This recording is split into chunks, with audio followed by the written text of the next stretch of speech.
with the release of Prey, we now have 7 Predator movies in the franchise, if you include Alien versus Predator, which I do. So I thought it'd be fun if we ranked. If we ranked the Predator franchise from the worst to the best and just talked about all the good and all the bad. And unfortunately, there's a lot of bad. So let's just start with some of the bad. Number 7 for me, Alien versus Predator Requiem. This movie is hot garbage. This movie's so bad and so disappointing coming off of the first Alien versus Predator, which in itself isn't that great, but it was at least fun. This movie was not fun. And they had some really cool things going for it. The Predator versus the super alien. Like, yeah, it's cool, but this is the best shot that you're going to get of them fighting because this movie has some of the worst lighting I've ever seen in a movie. Everything is so dark. You can't really make anything out the whole time you're watching it. There's some really gross sequences. Like, I understand like the movies being R-rated and people wanting violence and stuff like that, but there are some sequences in Alien versus Predator that just feel gross to me. Like when the alien first lands on the planet and the way that he kills the hunter and the little boy, I thought was just a little bit too gruesome and gross for a movie like this. I thought the scene where the alien impregnates the pregnant woman with its eggs, I thought that was disgusting and gross. I didn't like any of the main characters. I didn't like any of the actors in this movie. They try to do the get to the chopper line in this movie and it falls so flat. It's so painful. I don't ever want to watch this movie again. And for that reason, it comes in at number 7. But a movie that could easily take its place, they could flop back and forth each and every day. Number 6 is The Predator. This movie was extremely disappointing to me when I watched it in theaters. And you had so much potential going into it. You had a great cast in it. You had Sterling Knight, you had Jacob Tremblay in there. You had Shane Black as the director who was in the first Predator movie. There was so much potential to this movie, so much buildup, so much to get excited about. And the movie just falls flat on its face with poor writing, stupid decisions, awful characters. It got too convoluted of itself. And this is not the first time that the Predator franchise gets convoluted for me, but this was just too convoluted for me. I thought the exposition was ridiculous. Characters knew things that they couldn't possibly know without reading the script. I really hate this movie. Is there a couple cool action sequences in it when the Predator first lands on the planet? Yeah, it's kind of cool, but that's it. This is the bottom of the barrel for the Predator franchise as far as I'm concerned, and that reason it comes in at number 6. And unfortunately, when we go into number 5, we're still not out of the Predator movies that I don't like. Number 5 is Predator 2. Now I know this one has become a little bit more controversial. People really like Predator 2. Some people out there really like Predator 2. I unfortunately am not one of them. Danny Glover being the protagonist this time around, I just didn't find his character that interesting, not interesting enough. This is where the Predator franchise really started to get kind of convoluted for me, bringing in this investigation subplot. The Predators taking out gang members while the police are trying to investigate. It just got kind of mucky and muddy. Taking the Predator out of the jungle and putting him into the big city, or LA, not really the big city, but Los Angeles, seems like a really cool idea on paper, but the way it's executed in this movie, honestly, to me, came across kind of boring. I didn't like seeing the Predator, in not Manhattan, but in the buildings, and he's invisible, so it's a lot of glass just breaking. I think there's a real editing technique you got to do with the Predator, especially when he's invisible, to make the scenes thrilling and exciting. And for Predator 2, they just didn't did it. They just didn't do it for me. Not to say that there's not some cool stuff in Predator 2. I think the final interaction between the Predator and Danny Glover on the Predator's ship, that's kind of cool. There's some fun Easter eggs in the background. You see him get his revolver from the 1700s, which now we know leads into Prey.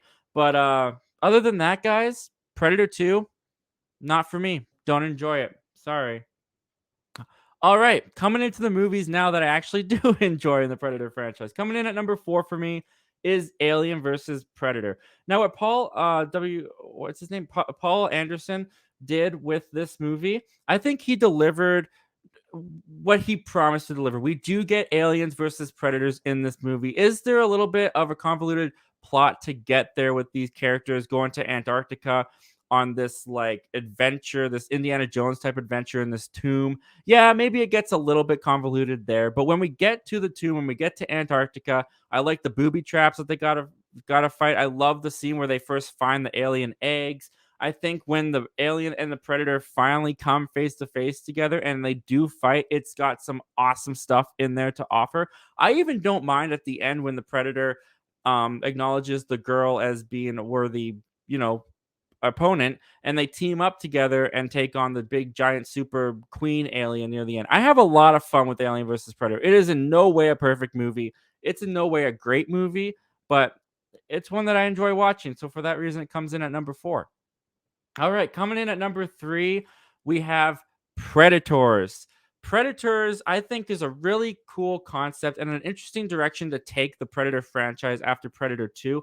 We get this ragtag team of, we find out, criminals, very bad people from Earth, being dropped on an alien planet for the Predators to hunt them. You get more than one Predator, and this time, for the first time, well, I guess at the end of Predator 2, when you see all the Predators in the spaceship, that was the first time. But throughout the entire movie, this is the first time a group of predators are hunting humans. The designs are really cool. There's some really fun sequences. There's some fun callbacks and connections to the first film with the girl recounting the story that I think it was her grandmother told her, and we find out that it's the lady that Arnold Schwarzenegger and all those guys were with in the first film. Where this movie really falls flat for me, though, is the ending. The Topher Grace reveal is so stupid. It's so bad.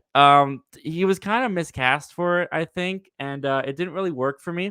So that kind of knocks Predators down a little bit, in my opinion. But up until that point, I was really enjoying Predators, and for that reason, it comes in at number 3.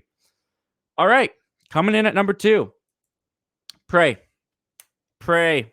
Dude, you just heard me sing the praises of this movie. You know, you can check out the review if you missed it.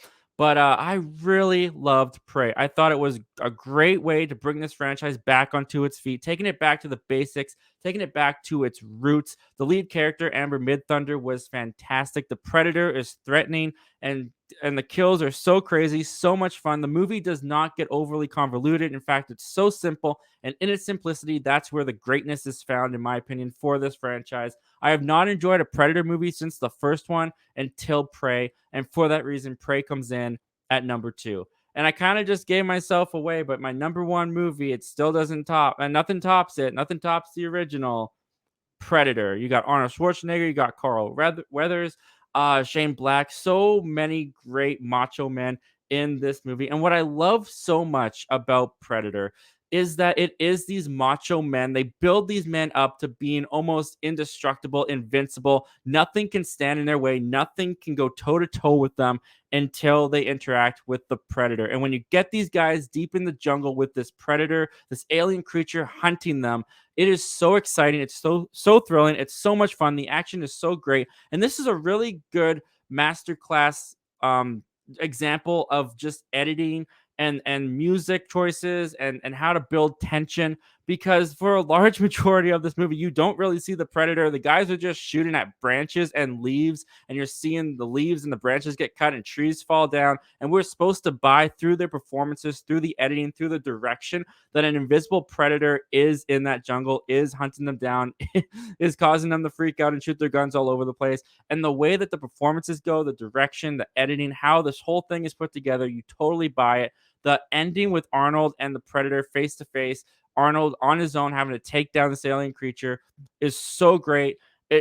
Prey kind of reminisced it at the end, using the wits to beat the brawn. But man, I just adore Predator. I love Predator so much. And for that reason, Predator comes in at number 1. But that's my list, guys. What is your ranking of the entire Predator franchise? If you don't want to put Alien versus Predator in there, I'll accept it. Comment down below. Let me know all your thoughts and opinions. Put your list down there, guys. And without further ado, let's take a look at what you guys are saying.